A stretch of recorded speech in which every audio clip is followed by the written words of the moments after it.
In this video, we'll be hunting 2 boxes of pennies. We'll be looking for any wheat cents from 1958 or earlier.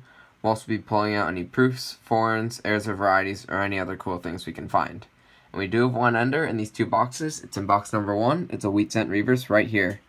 And something else to note, box number 2 did have the unique box code of 4 zeros, which I think is pretty interesting. Anyways, let's start the hunt, and I'll bring you in when we have our first find. Roll number 4, and I just uncovered our first wheat cent, and it's a pre-40s with a mint mark. Second coin in the roll, a 1934 out of Denver. That's an awesome find. Same roll, just a few coins later, and we have wheat cent number 2. This one's a 1958 Denver. Roll 6, and we have wheat cent number 3, and it is a 1957D. Roll 8, and we have the first foreign of the hunt. Looks like it's going to be a Canadian cent, and it is, and it's from 1969. Roll 10, and we have wheat cent number 4. Just exposed it, a 1945 out of Denver. Same roll, and we have another wheat cent, and it's from the teens. It's a 1919 out of Philly, and it's honestly not in that bad a shape for being 102 years old. Definitely in a collection for a while. It's a very common date, but still, any wheat cent from the teens is an amazing find. Roll 13, and we have an RPM found. Already have it under the scope. It's a 1962D, and you can kind of see that the top left of the mint mark, there's kind of a split in that top left serif. I think it's a rotated mint mark. And I found the variety, and it is the RPM 15. And you can see that it has that same split in the top left. So yeah, definitely the RPM 15 for the 1962D. Overall, RPMs weren't worth too much on their own. It's not in great condition. I mean, it's nice brown, but it's brown. It's not red or anything, but still, an RPM found, that's a good find. Roll 18, just opened the roll, and it looks like we're going to have an older Canadian cent. And it's a King George. I haven't gotten a King George in so long.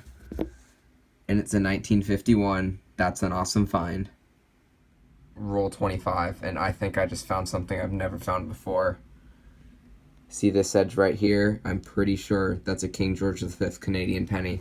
Never found one of them before, and it is. I think these are 1936 and earlier. Let's see what it is. And it's a 1936. It's in pretty good shape too. First ever King George V found. That's an awesome find. Next roll, roll 26, and we have another wheat cent.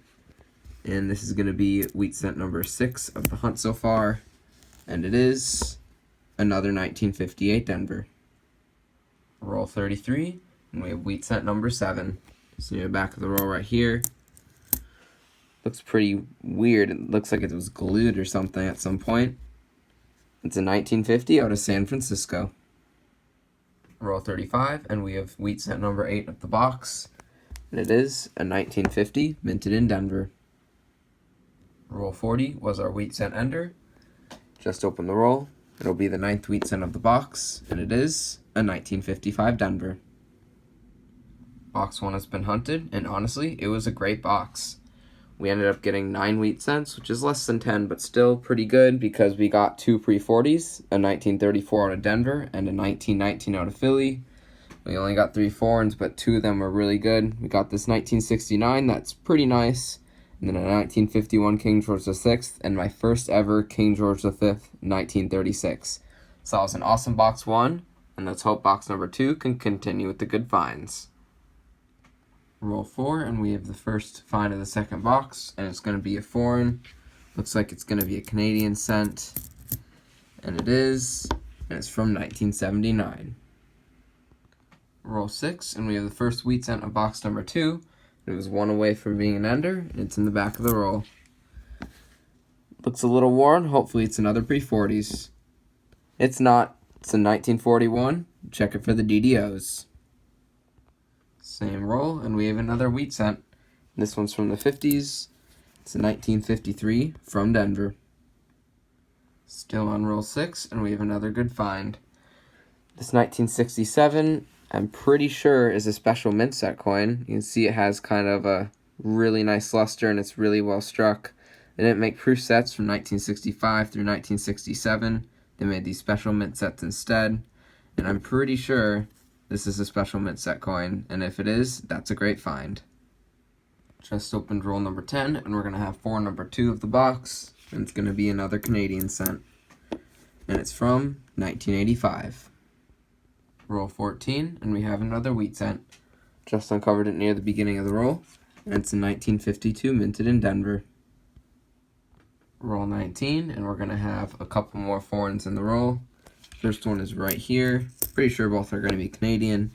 This one's in 1978, and then the other one is back here, and it is a 1996.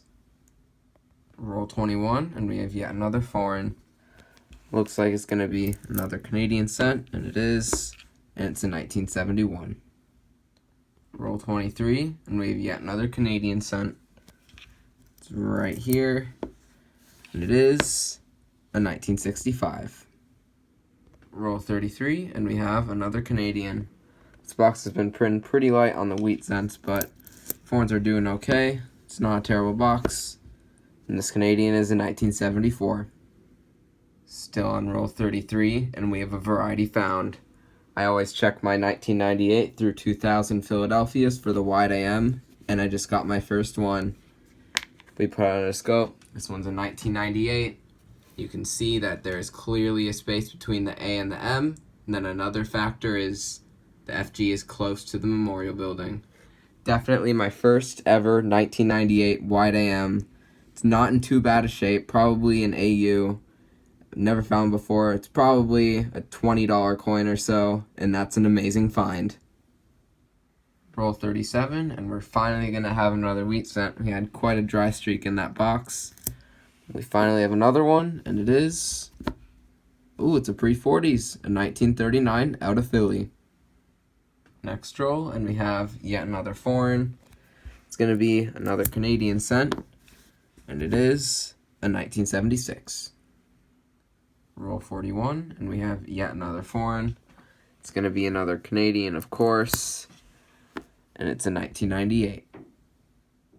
Last roll of the box, and we have one last find, and it's going to be another foreign, another Canadian cent probably. It is, and it is a 1969. Both boxes have been hunted, so let's go over the finds. We ended up getting 5 1959s, 26 S-mints, including a lot of these nice red-brown 1969 S's, including a few red ones. Of course, none are the DDOs. Then we also got 33 2009s, and then foreigns, all were Canadian, and we got 13 from 1998, and then we got a couple older ones like a King George VI and a King George V. Varieties, we got 4 1960D small dates, which is definitely a lot more than normal.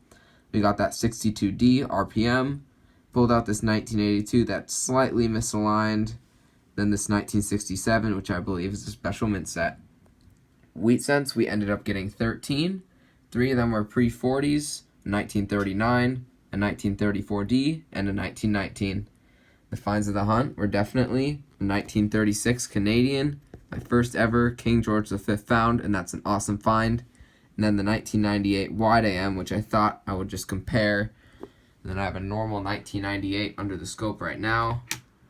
And you can see that there is no space between the A and the M. They're pretty much touching. And then the FG is pretty far from the Memorial Building. And then we'll take our example of a wide AM right here. Put that under. There's a clear space in between the A and the M.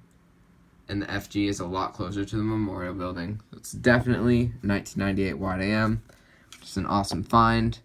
And then for copper, we filled about 75% of the jar, which is pretty good for 2 boxes. And overall, this was an awesome 2-box hunt.